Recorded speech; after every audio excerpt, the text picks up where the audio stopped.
اللہ تعالیٰ سے اگر ہدایت مانگی جاتی ہے وہ دعا رد نہیں ہوتی. یعنی بہت سی دعائیں جو ہم دنیا کے لیے مانگتے ہیں کہ یا اللہ ہمارا روزگار لگ جائے, ہماری دولت میں اضافہ ہو جائے, اس میں ضروری نہیں کہ اللہ تبارک و تعالیٰ وہی چیز دے دیں جو آپ نے مانگی ہے, اس لیے کہ بعض اوقات اللہ تعالیٰ کے علم میں ہوتا ہے کہ یہ چیز اس کو دیں گے تو اس کے لیے نقصان دہ ہوگی, کوئی اور چیز دے دیتے ہیں, اس سے اچھی چیز دے دیتے ہیں. بعض مرتبہ آدمی مانگتا ہے کہ میری دولت میں اضافہ ہو جائے, لیکن اللہ تعالیٰ جانتے ہیں کہ اس کی دولت میں اضافہ ہوگا تو پتہ نہیں یہ کس وادی میں جا کے گرے گا, لہذا وہ نہیں دیتے اس کو, لیکن دعا کا ثواب اس کو دے دیتے ہیں. اسی طریقے سے بعض اوقات دنیا کی کے بارے میں اگر یہ ہو کہ بھئی اللہ میاں مجھے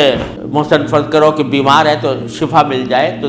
بیماری کے اندر بعض اوقات اللہ تعالیٰ جانتے ہیں کہ اس کا بیمار رہنا ہی اس کے حق میں زیادہ فائدہ مند ہے, تو وہ بعینی وہ چیز نہیں دیتے لیکن اس سے اچھی چیز عطا فرما دیتے. یہ اللہ تبارک و تعالیٰ کی سنت ہے دنیاوی چیزوں کے بارے میں. لیکن اگر کوئی ہدایت مانگے سچے دل سے, یا اللہ مجھے ہدایت دے, یا اللہ مجھے سیدھے راستے پر چلنے کی توفیق دے دے, یا اللہ میری اولاد کو سیدھے راستے پر چلنے کی توفیق دے دے, تو یہ دعا رد نہیں ہوتی, اور یہ دعا ضرور قبول ہوتی ہے بشرطے کہ مانگنے والا ہو, سچے دل سے مانگے, خشوع کے ساتھ مانگے, اللہ تعالیٰ سے مانگنے کے انداز میں مانگے, تو اللہ تبارک و تعالیٰ وہ دعا رد نہیں فرما. بلکہ میرے شیخ حضرت عارفی رحمۃ اللہ علیہ فرمایا کرتے تھے کہ اپنے اللہ میاں سے جب کوئی مانگو تو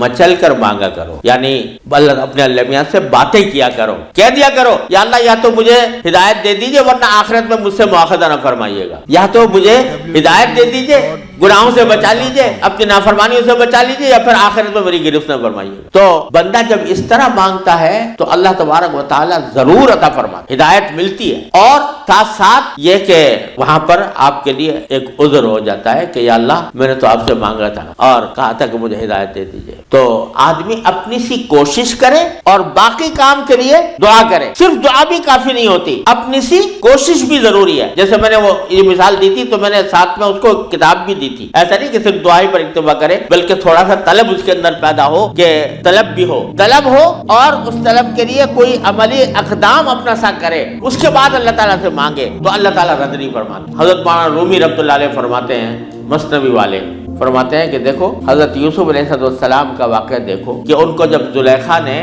ورغلایا, گناہ کے اوپر آمادہ کرنے کی کوشش کی, تو قرآن کریم میں ہے کہ اس سے پہلے اس نے سارے دروازوں پر تالے ڈال دیے, غلقت الابواب, سارے دروازوں پر تالے ڈال دیے, اور پھر حضرت یوسف علیہ السلام کو بہکایا, ورغلایا. تو حضرت یوسف علیہ السلام آنکھوں سے دیکھ رہے تھے کہ سامنے دروازوں پر تالے پڑے ہوئے ہیں, نکلنے کا راستہ نہیں ہے, لیکن انہوں نے یہ سوچا کہ میرے بس میں اتنا ہے کہ دروازے تک چلا جاؤں, بھاگ گئے. تو بھاگ گئے, دروازے تک پہنچ گئے, اور وہاں جا کے مانگا اللہ تعالیٰ سے کہ یا اللہ یہاں تک پہنچنا تو میرا کام تھا, آگے دروازے سے باہر نکالنا اور اس گناہ سے مجھے بچانا آپ کا کام ہے. تو نتیجہ یہ ہوا کہ دروازے کے تالے ٹوٹ گئے اور داخل. تو مولانا رومی فرماتے ہیں کہ گرچہ رکھنا نیست عالم را پدید, خیرہ یوسف وار می باید دوید. اگرچہ تمہیں اس دنیا کے اندر تمہیں کوئی راستہ نظر نہیں آ رہا گناہوں سے بچنے کا, اللہ تبارک و تعالیٰ کی نافرمانی سے بچنے کا ماحول ایسا ہے, اس سے نکلنے کا راستہ نظر نہیں آیا, لیکن خیرہ یوسف وار می باید دوید, جس طرح یوسف علیہ السلام دروازے اپنے حد تک جتنا کر سکتے تھے اس کے لیے دروازے تک دوڑ گئے, اس طرح تم بھی دوڑ جاؤ اور پھر اللہ تبارک و تعالیٰ سے مانگو, تو اللہ تبارک و تعالیٰ انشاءاللہ رد نہیں فرمائے.